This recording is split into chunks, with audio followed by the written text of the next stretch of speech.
My lovely viewers, তোমরা সকলে কেমন আছো বলো? আশা করি প্রত্যেকে ভালো আছো।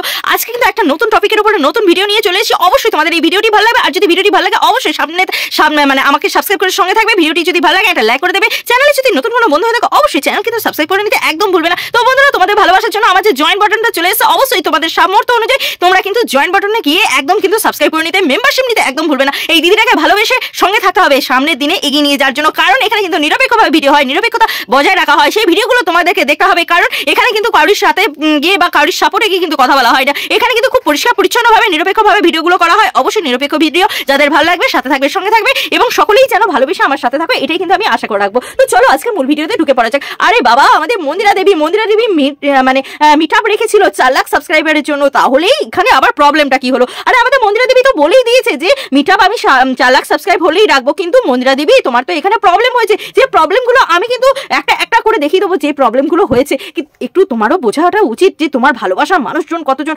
আর মন্দিরা দেবী, আজকে আমি তোমাকে কিছু প্রশ্ন করবো, সেই প্রশ্নের উত্তর দিতে কিন্তু ভুলে যেও না। সেই প্রশ্নগুলো একটু নোট করে রাখতে পারো, পরে উত্তর দরকার হলে উত্তরও দিয়ে দেও। আর আমি জানি যেহেতু তুমি আমার ভিডিওগুলো দেখো, সেই জন্য তোমাকে কিন্তু আমি প্রশ্নগুলো করছি। ইনফ্যাক্ট আমি কিন্তু তোমাকে ট্যাগও করবো। তো বন্ধুরা চলো আজকে প্রশ্নগুলো শুনে নি।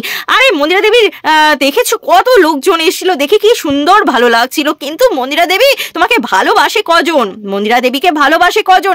আজকে আমার মানে টাইটেলেই যাবে এই লাইনটা, যে মন্দিরা দেবীকে ভালোবাসে কজন। ভালো একটা লাইন বলেছি না? হ্যাঁ, মন্দিরা দেবীকে ভালোবাসে কজন। মন্দিরা দেবীকে যদি ভালোই বাসতো অনেকে, তাহলে কিন্তু অনেক সাবস্ক্রাইবার না এসে অনেক সাবস্ক্রাইবার আসতো, যারা শুধুমাত্র ভিউয়ার্স হিসাবে মন্দিরা দেবীকে দেখে। কিন্তু এটাই এখানে এসেছে কারা? এখানে তো সাবস্ক্রাইবাররা এসেছে, কিন্তু সাবস্ক্রাইবারদের মধ্যে কারা এসেছে সেটা একটু কিন্তু প্রশ্নের ব্যাপার আছে। সেখানে এসে কিন্তু কন্টেন্ট ক্রিয়েটাররা এসে, এখানে কিন্তু কোনো মানে জাস্ট এই সিম্পল মানে সাধারণ কোনো ভিউয়ার্স কিন্তু আসেনি। একটা মাত্র সাধারণ ভিউয়ার্সকে দেখলাম, বাদ বাকি কিন্তু সমস্ত কন্টেন্ট ক্রিয়েটাররা রয়েছে, বিভিন্ন টাইপের কন্টেন্ট ক্রিয়েটাররা রয়েছে, যারা শুধুমাত্র নিজেদের চ্যানেলটাকে গ্রো করার জন্য, নিজেদের সাবস্ক্রাইবারটাকে বাড়ানোর জন্য, শুধুমাত্র সেই জন্যই কিন্তু একজন বড় ব্লগারের মিট আপে এসে।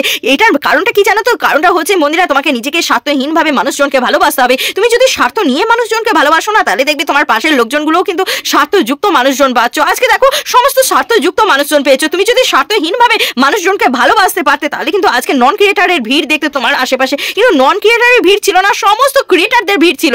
এটাই হচ্ছে তোমার মানে তোমার পার্থক্য, মানে তোমার মধ্যে যে স্বার্থপরতা রয়েছে সেটা কিন্তু খুব ভালোভাবে আমাদের দর্শকদের সামনে খুব ভালোভাবে আসে। আর যে কারণে আমরা কিন্তু খুব ভালো করে বুঝতে পারি একটা স্বার্থপর মানুষের চারপাশটা কিন্তু স্বার্থপর মানুষ দিয়েই ঢাকা থাকে। আমি বলছি না যারা কন্টেন্ট ক্রিয়েটাররা এসছে তারা স্বার্থপর, এটা মানে এই হিসাবে আমি বলতে চাইছি না। আমি এটাই বলতে চাইছি যে তারা অবশ্যই তাদের নিজেদের কন্টেন্টটাকে, তাদের নিজেদের চ্যানেলটাকে বড় করার জন্য অবশ্যই বড় বড় ব্লগারের কাছে আসবে। এখানে দোষটা হচ্ছে মন্দিরা মানুষজনকে স্বার্থহীনভাবে ভালোবাসতে পারেনি, সব জায়গায় ওর স্বার্থ নিয়ে ভালোবেসেছে। স্বার্থহীনভাবে যদি ভালোবাসতো, তাহলে কিন্তু নন ক্রিয়েটারদের ভিড় দেখতে একটু বেশিই হতো অবশ্যই। তাহলে কি কন্টেন্ট ক্রিয়েটাররা আসতে পারবে না? 100 বার আসতে পারে।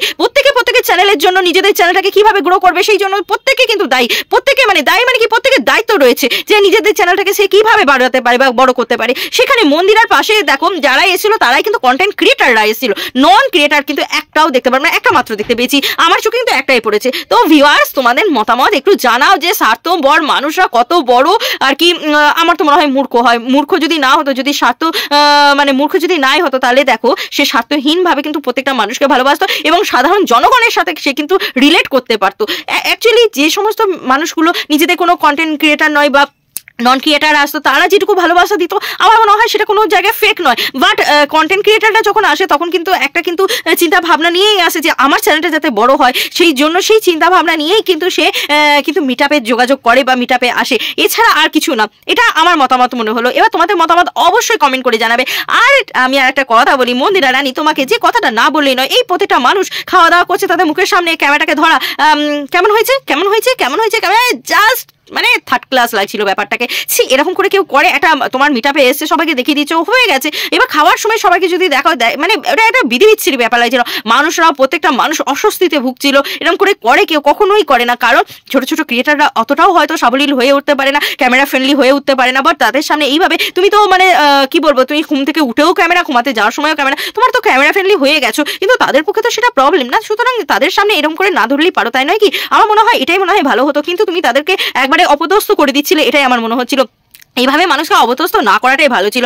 অবশ্যই ভিউয়ার্স তোমাদের কমেন্ট করে জানাবে, তোমাদের মতামত জানাতে একদম ভুলবে না কেমন লাগলো ভিডিওটা। আর এই ভিডিওটাতে চিন্তা ভাবনা করে তোমাদের কমেন্ট করবে, কারণ আমি যে চিন্তা ভাবনাটা করে আমি তোমাদের জন্য ভিডিওটা বানিয়েছি, অবশ্যই তোমাদের চিন্তা ভাবনাটা আমার কাছে কিন্তু অনেকটা বড় দামি। সেই জন্য বলবো বন্ধুরা, তোমরা কিন্তু কমেন্ট করতে ভুলবে না এবং তোমাদের মতামত জানাতে ভুলবে না। আবার দেখা হবে বন্ধুরা তোমাদের সাথে নতুন একটা ভিডিও নিয়ে, নতুন একটা জোশের সাথে। ততক্ষণের জন্য টাটা।